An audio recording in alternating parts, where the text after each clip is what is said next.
আরো একবার স্বাগত। আজকে চলে এসেছি আবারো একটা সুন্দর রেসিপি নিয়ে। আজকের রেসিপি সর্ষে দিয়ে ভেন্ডি। তো চলুন দেখে নিই আজকের রেসিপি। যদি ভালো লেগে থাকে তাহলে অবশ্যই লাইক করে দিও, আর কমেন্টের মাধ্যমে জানাতে একদমই ভুলো না কেমন লাগলো আজকের রেসিপিটা। আর যারা এখনো সাবস্ক্রাইব করোনি আমাদের চ্যানেলটা, তাড়াতাড়ি করে সাবস্ক্রাইব করে নাও। চলো আজকে দেখে নিই রেসিপি। রেসিপিটা বানাতে আমাদের এখানে লাগছে ভেন্ডি, আর লাগছে কালো জিরে, কাঁচা লঙ্কা, সর্ষে আর সর্ষের তেল। চলো দেখে নিই আজকের রেসিপি। আমরা প্রথমে গ্যাসটাকে জ্বালিয়ে নিয়েছি আর একটা পাত্র বসিয়ে নিয়েছি, আর এর মধ্যে নিয়ে নিচ্ছি আমরা সর্ষের তেল। সর্ষের তেল আমরা 2 থেকে 3 টেবিল চামচ মতো সর্ষের তেল নিয়েছি। আর নেওয়ার পরে এর মধ্যে দিয়ে দিচ্ছি কালো জিরে। তেলটা গরম হওয়ার পরে আমরা কালো জিরে দেব। তার মধ্যে দেখুন আমরা ভেন্ডিগুলোকে কেটে নিয়ে নিয়েছি, আর তেলটা একটু গরম হয়ে গেছে। এরপরে আমরা দিয়ে দিচ্ছি কালো জিরে। কালো জিরে দেওয়ার পরে এটা ভালোভাবে হয়ে আসলে আমরা দিয়ে দেবো একটা শুকনো লঙ্কা। কালো জিরে আর শুকনো লঙ্কা ফোড়ন দিলে কিন্তু এটা খেতে খুবই ভালো লাগে, আর তার জন্য আমরা একটা শুকনো লঙ্কা দিয়ে নেব।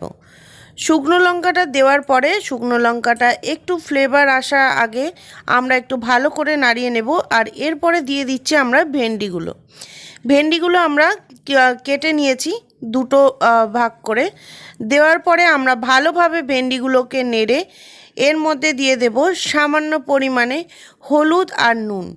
ভেন্ডিগুলোকে আমরা ভালোভাবে নেড়ে নিচ্ছি। ভেন্ডিগুলোকে আমরা 2 থেকে 3 মিনিটের মতো ভালোভাবে নাড়িয়ে নিয়েছি।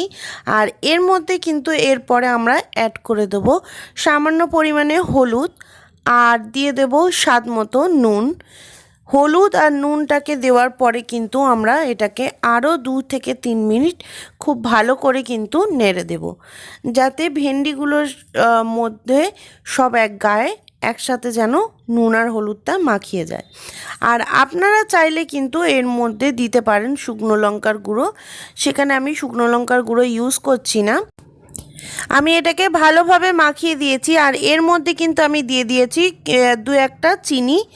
এটা অপশনাল, আপনারা চাইলে দিতে পারেন। আর এটাকে আমি ঢাকা দিয়ে রেখে দিলাম 10 মিনিটের জন্য। 10 মিনিটের জন্য ভালোভাবে ঢাকা দিয়ে রেখে দিয়েছি। দেখুন ভেন্ডিগুলো খুব ভালোভাবে কিন্তু ভাজা হয়ে গেছে। আর এরপরে আমি আবারও এটা একটু নাড়িয়ে দেব। আর এর মধ্যে কিন্তু আমি কোনো রকমের জল ইউজ করিনি, আর তাই আমরা একদম লো টু মিডিয়ামে রেখে ঢাকা দিয়ে এটাকে রেখে দিয়েছিলাম। দেখুন এটা ভালোভাবে আরও 2 থেকে 3 মিনিট নেড়ে দিলাম। নেড়ে দেওয়ার পরে আমি যে সর্ষেটাকে বেটে রেখে দিয়েছিলাম, সেই সর্ষে বাটাটা আমি এর মধ্যে ইউজ করব। আমি এর মধ্যে সর্ষে বাটাটাকে দিয়ে আরও 2 মিনিটের জন্য ভালোভাবে নেড়ে দিচ্ছি। আর এই অবস্থাতে কিন্তু আমরা এর মধ্যে দিয়ে দেব কাঁচা লঙ্কা।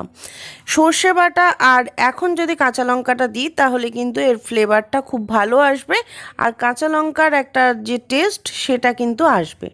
আর এর মধ্যে আমরা কিন্তু ওপর থেকে দিয়ে দেব কাঁচা সর্ষের তেল। সর্ষে বাটার সাথে একটু কাঁচা সর্ষের তেল দিলে কিন্তু এটা খেতে ভালো লাগবে, তাই আমরা এখানে কাঁচা সর্ষের তেল দিলাম। দেওয়ার পরে এটাকে আবারও ঢেকে দেব 2 মিনিটের জন্য। আমি ঢাকনাটা খুলে দেখে নিচ্ছি। দেখুন রেডি হয়ে গেছে আমাদের, আর খুব সুন্দরভাবে কিন্তু ভেন্ডিগুলো একদম হয়ে গেছে। আমরা আরও 2 থেকে 2 মিনিটের মতো এটা ভালোভাবে নাড়িয়ে দিচ্ছি, যাতে সমস্ত ভেন্ডিগুলো সর্ষেটার সাথে ভালোভাবে মেখে যায়। তো আমরা ভালোভাবে এটাকে মাখিয়ে দিয়েছি। এরপরে কিন্তু আমরা একটা প্লেটের মধ্যে সমস্ত ভেন্ডিগুলোকে নিয়ে নেব।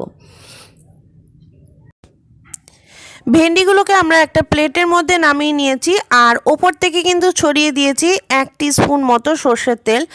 সর্ষের সাথে কাঁচা সর্ষের তেলটা কিন্তু খেতে ভালো লাগে, তাই আমি দিয়েছি। আপনারা চাইলে কিন্তু লাস্টে এটা নাও দিতে পারেন। আর আমাদের রেডি হয়ে গেছে আজকে ভেন্ডি সর্ষে দিয়ে খুব সুন্দর একটা রেসিপি। যারা ভেন্ডি পছন্দ করেন না, আজই বানিয়ে ফেলুন এরকম সুন্দর রেসিপি।